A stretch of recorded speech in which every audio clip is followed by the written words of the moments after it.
Hello dear students, welcome back to my channel Edu Colors. आज हम इस video में क्लास 10th की इतिहास की वर्कशीट करेंगे 68 और ये वर्कशीट जो है आपको 22 दिसंबर को मिलेगी। आज जो हमें चैप्टर पढ़ना है वो है यूरोप में राष्ट्रवाद पुनरावृत्ति। यूरोप में राष्ट्रवाद चैप्टर का आज हम रिवीजन वर्क करेंगे और इस वर्कशीट में हम यूरोप में राष्ट्रवाद से संबंधित 1 नंबर के जो प्रश्न होते हैं जिनकी संभावना है कि वो आ सकते हैं उसकी चर्चा करेंगे। तो चलिए अब ये वर्कशीट शुरू करते हैं। उससे पहले मेरे चैनल एडो कलर्स को प्लीज़ ज़रूर सब्सक्राइब करें। चलिए बच्चों, अब हम देखते हैं कि इस चैप्टर से 1 नंबर से रिलेटेड जो क्वेश्चंस हैं कौन कौन से क्वेश्चंस आ सकते हैं। तो मैं आपको लिख के बताऊंगी कि यहाँ पर कौन सा आंसर हो सकता है, क्योंकि 1 मार्क के क्वेश्चन है तो मैं लिख दूंगी यहाँ पर स्क्रीन पर, आप उसको कॉपी कर लीजिएगा। नेपोलियन युद्धों के दौरान हुए बदलावों को खत्म करना किस संधि का उद्देश्य था? यानी कि नेपोलियन से जुड़े हुए जितने भी कार्य थे उसको किस संधि या सम्मेलन के द्वारा निष्क्रिय किया गया, खत्म किया गया? तो वो था 1815 की वियना संधि। ठीक है, 1815 की वियना संधि के तहत जो भी नेपोलियन द्वारा किए गए कार्य थे उसको खत्म कर दिए गए। अगला प्रश्न है, किसने कहा था कि जब फ्रांस छींकता है तो बाकी यूरोप को सर्दी जुकाम हो जाता है? ये कहा था ऑस्ट्रिया के एक चांसलर थे। ऑस्ट्रिया एक देश का नाम है। तो ऑस्ट्रिया के एक चांसलर थे मेटरनिक।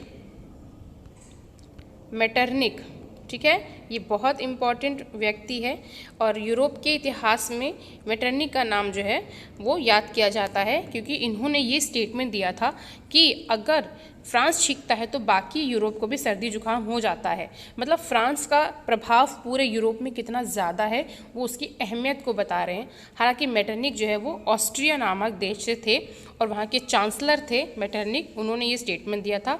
और ये स्टेटमेंट जो है बच्चों बहुत इंपॉर्टेंट है, जिससे रिलेटेड 1 मार्क का क्वेश्चन आपका बनता है। अगला है, किस संधि ने यूनान को एक स्वतंत्र देश के रूप में मान्यता दी थी? तो एक संधि हुई थी कुस्तुनतुनिया की। कुस्तुनतुनिया जो है वो एक तुर्की का शहर है, बहुत फेमस शहर है। हालांकि ये कुस्तुनतुनिया प्राचीन नाम है। आज जो है तुर्की में जो इस्तांबुल शहर है उसको कुस्तुनतुनिया बोला जाता था पहले। तो 1832 में ये संधि हुई थी और उस संधि के तहत जो यूनान है उसको एक स्वतंत्र देश के रूप में मान्यता दी गई थी। अगला प्रश्न है, सत्य व असत्य बताइए। तो गैरीबाल्डी ने लाल कुर्ती नामक सेना तैयार की थी। ये बिल्कुल सत्य है, गैरीबाल्डी ने लाल कुर्ती नामक सेना तैयार की थी इटली में। नीचे दिए गए प्रश्न में 2 प्रकथन दिए हुए हैं, एक संकल्पना और दूसरा कारण। तो हमें ये जानना है कि क्या दोनों सही हैं या नहीं हैं। तो पहली जो संकल्पना है वो है 1848 के बाद यूरोप में राष्ट्रवाद का जनतंत्र और क्रांति से अलगाव होने लगा।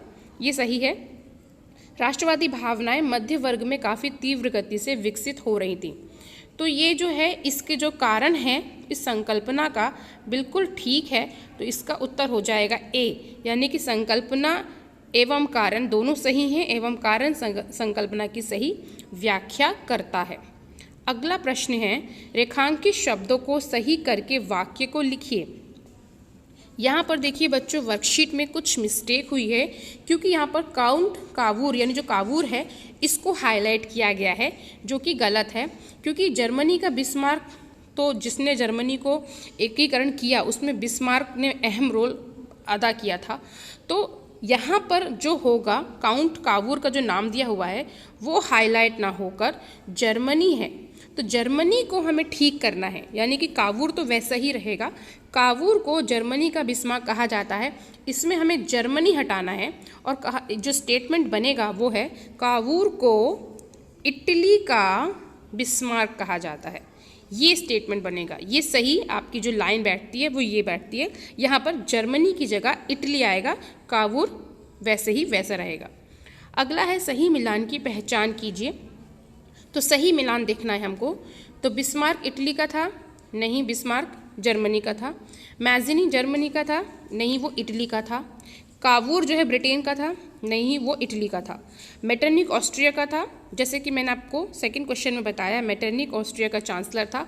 तो डी आपका करेक्ट है, बिल्कुल सही मिलान जो है वो डी बैठता है। अगला प्रश्न है, निम्नलिखित में से कौन सा कथन इटली के एकीकरण के विषय में संबंधित नहीं है? ठीक है, जो नहीं है हमें वो बताना है। तो मैजिनी जो है उसने अपने लक्ष्य की प्राप्ति के लिए खुफिया संगठन की स्थापना की थी, हाँ की थी। प्रधानमंत्री कावूर ने इटली संघ की स्थापना के लिए आंदोलन का नेतृत्व किया, ये भी सही है। और 1861 में विक्टर इमानुएल द्वितीय ने स्वयं को संयुक्त इटली का राजा घोषित कर दिया, ये भी सही है।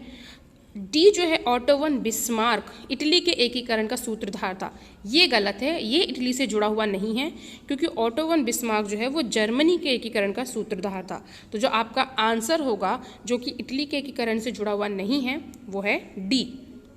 अब यहाँ पर एक चित्र आपको दिया हुआ है, ये कौन है?